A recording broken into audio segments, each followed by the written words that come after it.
What's going on YouTube? It's Deej, back again with another video, and today we are on the clock as we will be reacting to Daniel Jeremiah and his latest 2024 NFL mock draft. Daniel Jeremiah is one of the best in the biz doing it, and I actually have tweet notifications on for him, and he had been tweeting yesterday talking about this mock draft coming out, so I had been looking forward to it, and then he was basically contemplating, do I go chaos route?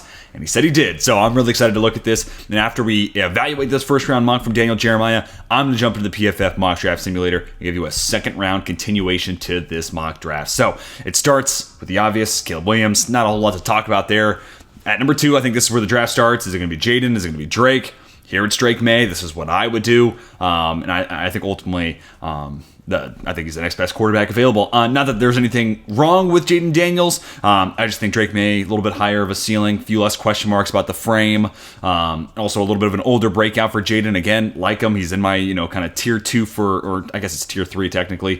Quarterbacks, he's in my top 4. I like him and Michael Penix a lot. Daniels is obviously the guy that gets, I think, a lot more NFL attention because, he's a little older, but not quite Penix, and less injury concerns, and also the dual threat mobility.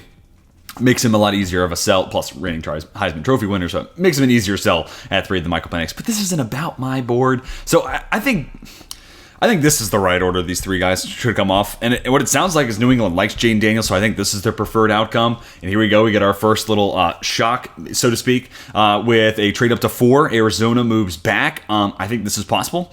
Something I'm kicking around for my next mock draft. And I think Minnesota is basically, once they got the 23rd pick, I was with the rest of Twitter saying, okay, they want Drake May or they want JJ McCarthy. Ultimately, I think they make that move because they like both those guys and they're content with getting either or. Because there's no guarantee they're going to get Drake May because he could go as high as in this mock draft, number 2 overall. And Washington's probably not moving out of that spot unless it's to move up. And then, you get to questions, they were in on Anthony Richardson, so maybe they like Jaden Daniels. I get the sense that, McCarthy is a McVay guy. I think Atlanta would have liked him if they didn't get Kirk Cousins, and I think Minnesota likes him. So I think they're basically trying to call to get to 3, see if they have a chance at Drake May, and if not, they're willing to settle for JJ McCarthy. And if they move up before the NFL draft, it's either to number 3 or it's to number 4. And if they move to 3, I think they're going to get May. If they move to 4, it's probably for McCarthy. So I think this is a live possibility. It's going to be really curious to see how quick they'd be willing to let him start. Your alternative is Sam Darnold, so you may see him sooner rather than later. And wow, this would be so fun. Granted, right as I'm recording this, Mike Williams just signed with the Jets, but it'd be better than Garrett Wilson and Mike Williams. Garrett Williams, Mike Wilson, and Marvin Harrison Jr. That'd be awesome. So this is something. Does he have the trade compensation here? He does not. So I'll have to force this trade in the mock draft simulator because, no second round pick for the Jets. So I wonder how they would make this happen. But hey, you're in this winning window with Aaron Rodgers. Weapons were a concern last year. And with or without Mike Williams, also he's a guy who battled a ton of injuries. So, it's a little bit of both, really, when you sign Mike Williams. But either way, even if he was completely healthy, that trio would be insane. And again, this is a winning window that you're going to have with Rodgers. This is probably the last year or 2 where I feel like you're going to be able to have a winning window with Aaron Rodgers, your quarterback. We'll see. Maybe I'm wrong. Maybe he's got even more longevity, but I would love that all-in type of move. And for Los Angeles, we're talking about it because, it makes a lot of sense for them to trade back, need a lot of overhaul in that roster, need a lot of picks. I dig it. But it'd also be fun to think about Justin Herbert with Marvin Harrison Jr. Malik Neighbors then to the Giants at 6. I think they'd prefer Rome Odunze, and that's just my speculation based off a type of receiver they don't have. But I would have no qualms with Malik Neighbors. It's just a team that already has a lot of guys who can play slot receiver, and they drafted a speedster last year in Jalen Hyatt. So, again, I think they would prefer Odunze, but ultimately, who's a better player? That's who you take at 6 in this situation. Joe Walt to Tennessee Titans. We've seen this 1,000 times. Him plus Peter Skoronski. That would be a rock-solid left side of the O-line. Dallas Turner to the Atlanta Falcons. This is becoming more and more frequent in mocks. I think it's going to be Dallas Turner or Byron Murphy the second as the first defensive player on the board. And I think both of them actually make a lot of sense for Raheem Morris. It's just, I think, a more pressing need right away at edge for Atlanta. Bears take Rome Odunze. This would be a home run selection here for Chicago. He perfectly complements DJ Moore and Keenan Allen. And Keenan Allen, that's a year. Maybe there's more beyond that, but let's just say it's a 1-year kind of thing. Again, Rome Odunze complements those 2 guys. And then long-term, it's DJ Moore, Rome Odunze, who body type-wise, perfect complements. And DJ Moore can do a whole lot, but I think Rome Odunze does the little bit of things that DJ Moore maybe doesn't do at a high level. So Man, putting Caleb Williams in that offense would be sick. Chargers then moving back to Lise Fuaga. Again, I'm kind of contemplating what I'm going to do with the Chargers my next mock. A potential trade to 11, I think, makes a lot of sense. Another kind of similar situation what we have here with Minnesota moving up to 4. I think, moving up to 5 is also possible. And then if LA, moves back to 10, or the hypothetical I'm talking about, 11, Taliesin Fuaga makes all the sense in the world. He's that, greater in the run game that Greg Roman's looking for. He's a clear upgrade at right tackle. I also think he's a better pass protector right now than Trey Pipkins is. So I like it across, all fronts for the Chargers. Not to mention, you move back from 5 to 10. You got a bunch of assets on top of a great fit.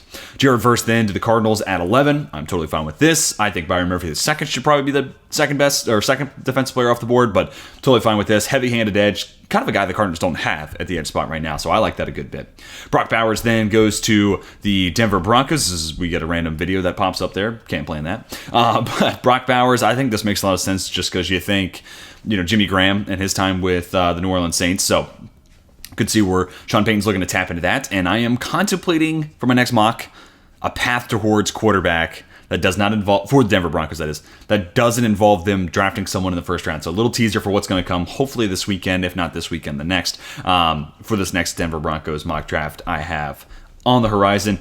And in the event they don't go quarterback in the first round, I'd be totally fine with Brock Bowers being the pick at 12.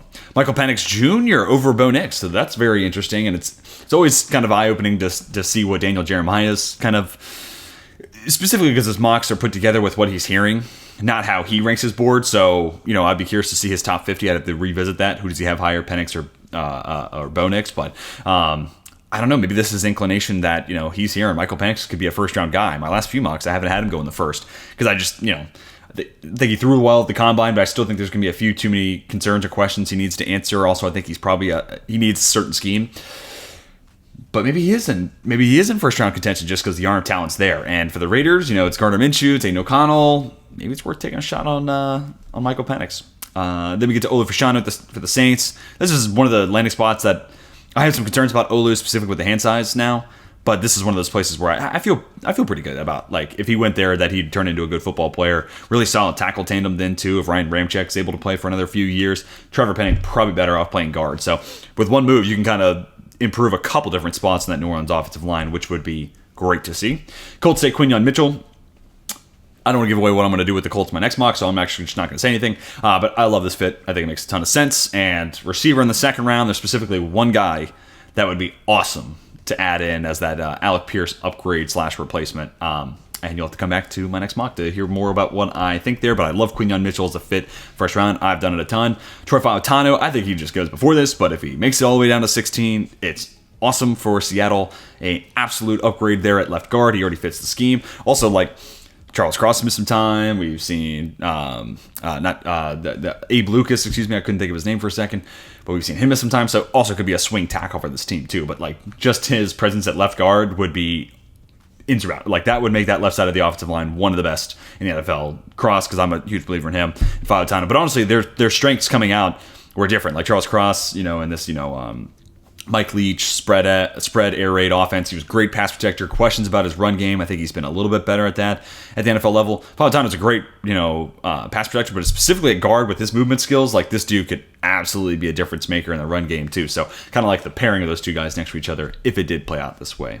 Terrion Arnold, and I really appreciate Jeremiah getting these two corners off the board. My last mock, I didn't have a corner come off the board till 27. I think this could be good defensive players that get pushed down the board just because this offensive draft class is loaded. But I'm glad to see DJ was able to get some of these guys off the board where their talent more aligns with where they should go. But Terrion Arnold, inside out flexibility, love that a ton. Not concerned about the 40 time. He's just as fluid a mover as there is.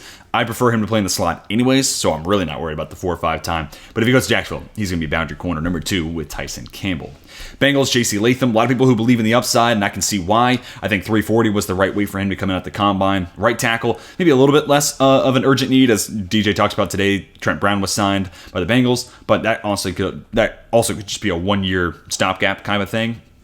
I think there's a world where you could play J.C. Latham at either guard spot too.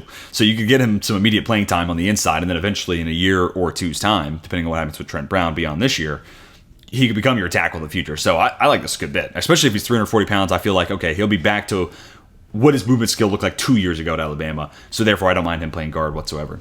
Leon Latu to the Rams. Yep, this one makes a ton of sense. I've mocked it a ton. They just don't really care as much about. I mean, I think there's athletic thresholds and measurement thresholds that they have, but they're just a little less pressing on it. They just want good football players.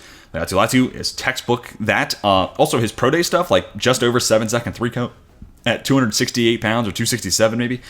It's a pretty good time. Like, I think he's a better athlete than people have given him credit for. Like, we live in this world where everyone sees people as either great athletes or bad athletes, and then they're shocked when they're not terrible athletes.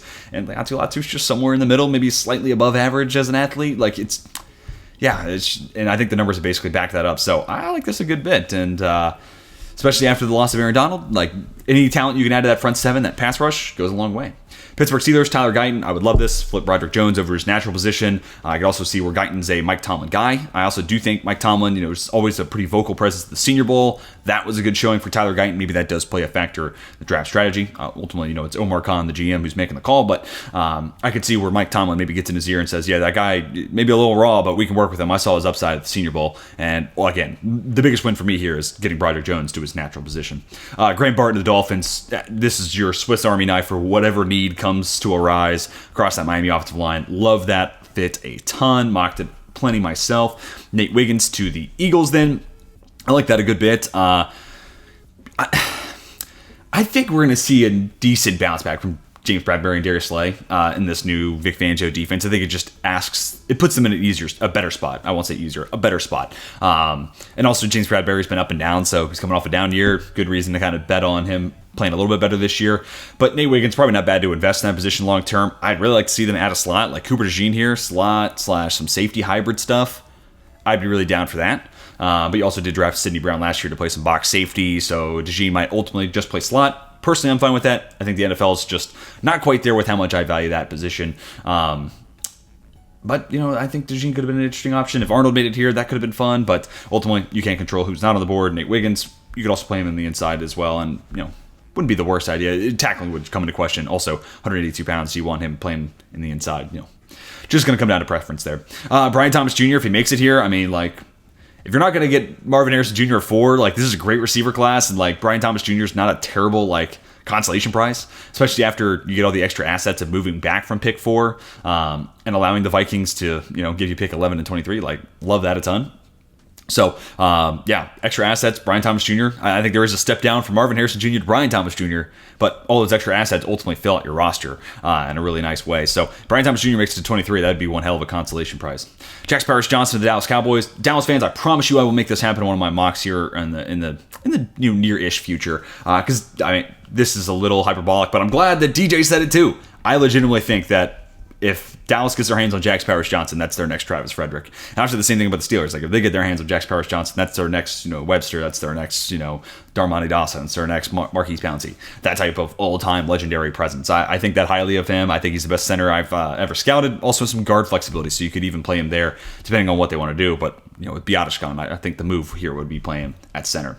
Marius Mims, the Packers, that'd be fun. Little developmental piece. You obviously move on for Bakhtiari. I think Rasheed Walker, Zach Tom, they've earned the opportunity to be the starters going into this year. But nonetheless, like, Green Bay's just one of those places where they take these raw prospects and they turn them into good football players. Need no more examples than Rashawn Gary and Quay Walker. So if there's a place where Marius Mims is going to go, like, I'd be really optimistic about his outlook if he did end up becoming a Green Bay Packer. I'd just be curious about when and where they're ultimately going to end up playing him. So, pretty fun fit. Also, they like their Georgia Bulldogs. They drafted an Iowa Hawkeye last year, but the 3 previous first-round picks were all Georgia Bulldogs. So maybe they tap back into that well. Darius Robinson going to the Bucks. This kind of gives me Logan Hall vibes. So it feels a little redundant. I'm sorry, Bucks fans. I hate to get to this pick and be like, about it, but this is the first pick that I'm not totally in love with. And especially if I didn't even think about this. Yeah, Byron Murphy II still available? Yeah, I don't know about that. I made some Darius Robinson. Good Senior Bowl, like the flexibility inside and out, but Byron Murphy II is my favorite defensive player in this class, and to me he's the best defensive player in this class. So, big Byron Murphy guy. I'd certainly have him be the pick over Darius Robinson, but, you drafted an interior defensive lineman. last year. I get it where it's not a need for Tampa Bay, but I also kind of wonder where Darius Robinson's a need for Green Bay. This is like an A-plus great pick. If this happens and Byron Murphy II makes it all the way down to 27 and Arizona scoops him up, this is an A-plus pick. That would be one of my favorite picks of the first round. And then the next pick, Johnny Newton. This is one that I haven't done in a mock, I don't believe, but it makes a ton of sense. Pairing up this type of high-level run defender next to Ed Oliver, but also two super explosive, very quick on their feet, pass rushers too. And we're starting to see Ed Oliver really find his stride. And I think Johnny Newton with his first step quicks, a lot of the same skill sets there that Ed Oliver has, and the same ways that they win. But I think Johnny Newton's a much better run defender too. So kind of improves upon a weakness of Oliver while doubling down on one of their strengths. So that's a fun idea. Kool-Aid McKinstry in the first round of the Detroit Lions. Like this a ton. And I like the moves that Detroit's made at corner, but Carlton Davis coming off a tough year. Cam Sutton, if he's bad this year, he's going to be cut next offseason. 1 year deal for Emmanuel Mosley. I still think first round corner is certainly in play, and Kool-Aid McKinstry is a great fit for Aaron Glenn's defense. Cooper DeJean then to the Ravens. I mean, I would love this because I just love versatile DBs, and you could tell me there's a field where you have Cooper DeJean and Kyle Hamilton on the field. I would love that. One snap, one guy's in the slot, next snap the other guy's playing over the top, and then now they're both in the box because one's at slot, one's at strong. I would just love the type of mixing, matching, and just making an offense truly play on the tip of their toes. They would not know what's coming. I love that a ton. Honestly, I want to see a split safety set. Now, granted, this would take Marcus Williams off the field, but I want to see a split safety set where you have to guess which one of them is rotating down. That could be really fun. So I like this a ton. It's probably a place where his skill set's a little redundant if you're playing him in the slot/box safety like I would. But if they're playing him on the boundary corner, I have to address that. That totally could be in their plans. That would be an awesome addition too, because Marlon Humphrey starting to get closer to 30. Brandon Stevens, a decent player. And then maybe if Cooper DeJean can be a hit outside corner, that goes a long way. Chop Robinson to the 49ers. I mean, that just, yep. And there's that defensive lineman's coach that I always want to make reference to, but never have the courage to say his last name. So I'll figure that out before my next mock. But he's one of the best of the biz, and Chop Robinson's such a special athlete that just needs some proper defensive line, pass rush coaching up. It just needs to become a little bit more refined from that standpoint. But once he gets there, there's nothing really stopped. There's not much standing in the way of Chop Robinson. And I mean that as no hyperbole. If he becomes a polished pass rusher, easier said than done, of course. This guy's going to be a force. And you're talking about adding him to a defensive line that has Nick Bosa and plenty of other depth pieces involved. Whew. Scary idea for the rest of the NFC, considering San Francisco's already the team that has the target on their back. They might only get better if Chop falls into their lap. And then Adonai Mitchell to the Kansas City Chiefs. I love this fit. He's different from the guys they have on their roster. He can be a field stretcher like Hollywood Brown, but when it comes to just plucking out of the air, give me A.D. Mitchell over Hollywood Brown any day of the week. And no slander to Hollywood Brown. A.D. Mitchell's just got insane ball tracking, insane vertical. The hands are strong. I like a lot of what he brings to the table. Needs to become a more consistent route runner, but you see the upside of it specifically on double moves. You can see where there's a little bit more there. He's also had quotes where he was, and I don't really love this if I'm honest, but he was like, I don't run every route to 100% because I'm trying to stay on the field for every snap. I think especially if Kansas City did go wide receiver first round and they added Tyler Boyd, which that's still a rumor out there. At that point, you'd have enough depth where it's you may not play every snap of the game, but I need you to be running him at 100%. And if he does that, I'd be really curious to see what that right running looks like on a down by down basis. But I'd love to see him in Kansas City. This is like Marquez Valdez-Scantling, but just better, just absolutely better across the board. It's not one area where he's better. He's just like Marcus Valdez-Scantling, who could do more and is better at all of it. So I like it a ton. I love that value. But that's going to do it for the reaction to Daniel Jeremiah's first round mock. Really only one pick that I didn't love, and that was the Tampa Bay Buccaneers pick of Darius Robinson. Like the player, just it kind of feels like a weird fit to me. But let's go ahead and jump over to the PFF mock draft simulator, and I'll give you a second round continuation to Daniel Jeremiah's mock. Well, now that we're on the PFF mock draft simulator, let's go ahead and extend on to the second round, and we get things started with the Carolina Panthers here at 33. If he's there, I feel like Ladd McConkey's got to be the move. That's just like Adam Thielen, younger, faster. Honestly, maybe can do a little bit more from a field stretching standpoint. Like that a ton. New England Patriots. We went Jaden Daniels in the first round. Would love to get this team a wide receiver. Do we like Pearsall? Keon Coleman here, give this team a little bit of size at wide receiver. I don't hate that. Let's go with the Keon Coleman route. I'm not worried about the 4.6 40. You know who else ran a pretty similar 40 time?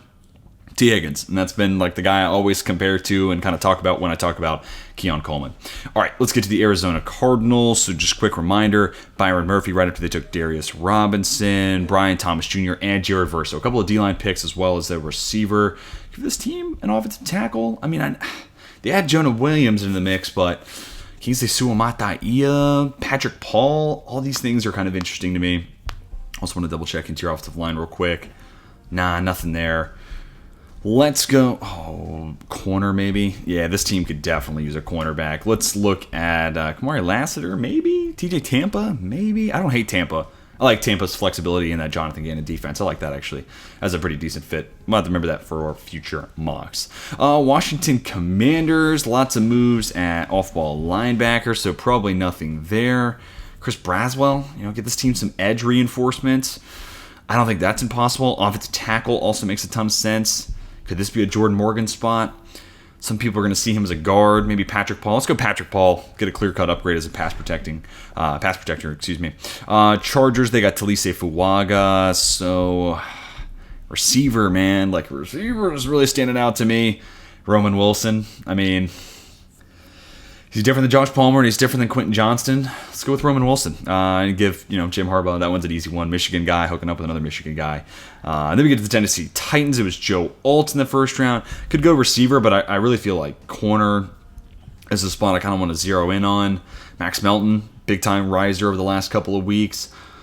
Could double down on offensive line, edge. Nah, I feel like corner. I think we got to go corner here. I'm a little concerned about the 40 times I've been here to the pro day about Kamari Lassiter, but he's such an instinctual and technically sound corner that I'm not as worried about it as if it was someone who's unrefined and slow. Then we get to the Carolina Panthers again, so we went receiver. Can we go back to the offensive line? Also, let's just look at best players available. That's where this gets a little tough. Braden Fisk, that's kind of a fun idea. Jordan Morgan. Hear me out. Ikem Ekwonu kind of struggling last year. I'm going to go Jordan Morgan. Panthers fans, let me know. We could add Jordan Morgan and he could play left guard, or if Ikem Ekwonu struggles, maybe we give Morgan the chance to win that job at left tackle and slide Icky in inside. Let me know what you think about that. That could be kind of a fun idea. Then we get to the Commanders. I feel like now we got to start looking at this edge group. This is where, Darius Robinson, if only he was available, would have loved that. Feeling Trice feels a little early. I'll go Braswell here. Still like the upside that he brings. Kind of a one-year start at Alabama and still kind of figuring it out. Green Bay Packers, quick refresher in the first round. Amarius Mims, so Tyler Nubin. Him plus Xavier McKinney could be really, really exciting. Could we add this team a slot? Mike Samerstill to play the slot would be just chef's kiss, in my opinion. Houston Texans, their first pick, 42. I'm going to go back to the well here. Jalen Polk. I mean, he's just a perfect complement to the two guys they have, and Nico Collins, Tank Dell. I love that addition. Then at Falcons, it was edge in the first round. Corner. I think corner makes a lot of sense. It's just we've kind of hit the spot where I don't love the value on those guys. What about interior defensive line? Like David Onyemata, more of a run stopper. Grady Jarrett can't play forever. Braden Fisk. Do we like Braden Fisk here? I kind of like that as another interior defensive pass rusher, specifically beyond what Grady Jarrett has left in the tank. Back to the Raiders. They went quarterback in the first round. Can we get this team a right tackle? Not really. This team could use also a corner. Could do some maybe edge, maybe linebacker. Yeah, offensive line would be my preference here. I don't love the idea of flipping Suamataia over to the other side. But man, this team's just got a glaring hole at right tackle. I don't know. This just might not be the spot to do that. You might just have to go best player available here. Linebacker's not bad. You got Bobby Spillane there. Not a whole lot else. Bring back Andre James. Could they use another receiver? Maybe. On Bullard, Pearsall. I'm just not loving the options here. Sorry, Raiders fans. I'm gonna go Peyton Wilson, one of the better players available. Him plus Spillane, I can get behind that. Divine Diablo's okay, kind of safety converted linebacker. Maybe Peyton Wilson's ultimately your upgrade at that position. Plus, your head coach is a former linebacker, so there you go. That's my scapegoat rationale. Saints here. I gotta find a place for Bo Nix to go. 47 also makes some sense here with the Giants. Don't want to get creeping down the board too much. It's just kind of it's 2 more years really for the Saints with Carr, so I won't do it here. Quick reminder, what did we do? Olu Fashanu, so yeah, could we add one more receiver to this team? I would kind of dig that. That or edge, defensive line. Let's see. Edge and D-line. What do we got? Adisa Isaac, Ruka Rororo, Chris Jenkins, Tavondre Sweat. Let's go Devondre Sweat. I could see that being a guy that they dig. I could see Devondre Sweat being one of their guys. Indianapolis Colts, we went corner in the first round. I'm going to go receiver, but not the receiver I want to talk about. I'm going to save that for my mock draft. Don't want to give away too much stuff for free. But we got Michael Pittman. Let's go Troy Franklin. Troy Franklin is that Alec Pierce upgrade. He's definitely a better yards after the catch weapon. Plus, I think he's got the long speed to be able to match some of what Pierce brings to the table. Giants, let's go Bo Nix. Then we get to the Jags at 48. We went corner in the first round. I'm still thinking receiver's a bit of a need for this team. Xavier Legette. Also, like, hey, Jacksonville, if San Francisco calls and it's Zay Jones plus 17 for Brandon Ayuk, take the offer. Take the offer. I feel like Legette's the kind of receiver they don't have right now, like that physical kind of body type and play style. So let's add that in the mix. Also, I think Trevor Lawrence is great attacking underneath. Leggett could be another guy, plus Kirk, to kind of tap into that well. Cincinnati Bengals was offensive line in round one. Could be another team that goes defensive interior. Don't hate that. Chris Jenkins. Do we like Chris Jenkins here? Don't mind it. Let's go JT Sanders. I also think Jatavion Sanders could be someone they got their eye on for a long-term piece. Philadelphia Eagles. It was corner in the first round, right? Yes. Nate Wiggins in the first round. So I think this is a great Xavier Worthy spot. I really do. I think that's just Quez Watkins plus. Pittsburgh Steelers. Let's just say Zach Frazier. They've already had a meeting with him, a top 30 visit. So that absolutely would be an upgrade at center. Rams, they went Laiatu Latu in the first round. This team, maybe another safety. Corner, developmental tackle could be fun. What's the corner spot looking like right now? Tyree Jackson. I think I did that in my last mock this last week, but I'm going to double down on it. Just a corner with a little bit more size than Darius Williams, so I kind of like that pairing. Back to the Eagles. Let's look at the defensive line depth. I think they could add maybe one guy there, but maybe they're okay without it. Actually, you know what? I'm going to go Edgerrin Cooper. I'm going to go Edgerrin Cooper. I like that fit a ton. Like him plus Nakobe Dean in specific if Dean can stay healthy. Browns, fresh off extending Jerry Jeudy. Man, got a bag for being a little bit of a disappointing first-round pick. But, okay, that's what Browns are buying in, and time will tell. Time will certainly tell. Now let's go defensive interior. I think this is a great Chris Jenkins spot. Can we get any more pass rush juice? I mean, Michael Hall in the third round also could kind of give you that guy.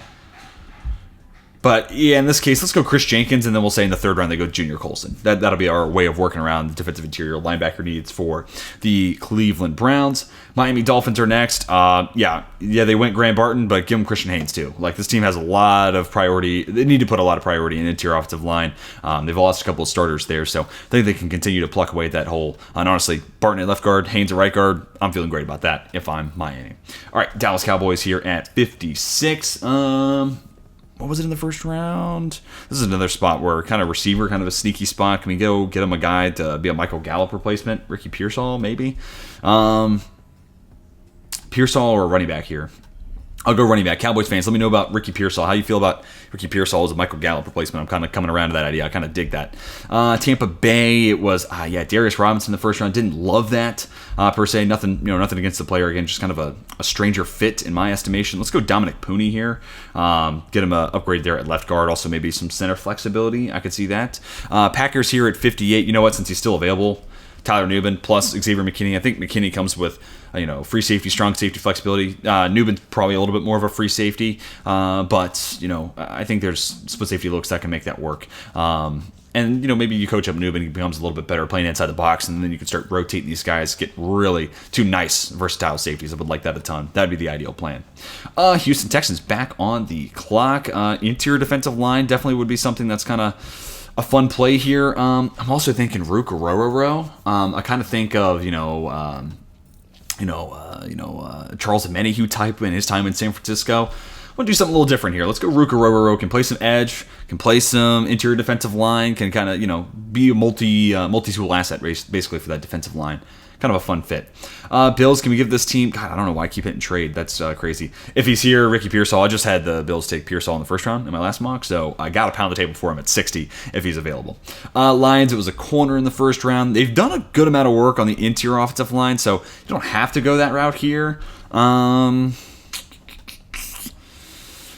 I still don't hate the idea of it. Like Cooper Beebe, man, just was like... I feel like that's such a good fit. I'll actually go Zach Zinter this time. I feel like he's getting kind of overlooked. Great tape. Love the prospect. Think he'd be a damn good player one day. And like having him just sit behind Kevin Zeitler feels like a great natural continuation for Zinter.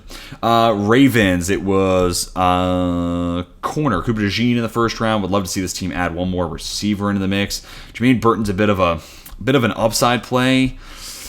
Let's go Javon Baker. I feel like he's a little underrated as a receiver. I love his release set. That's specific. Like, guys who can get off and avoid contact at the line of scrimmage like that, I just kind of have a soft spot in my heart. It's a really hard skill set to get good at. I think Javon Baker's got it down. Plus, good size, kind of something they don't have in that receiver room right now.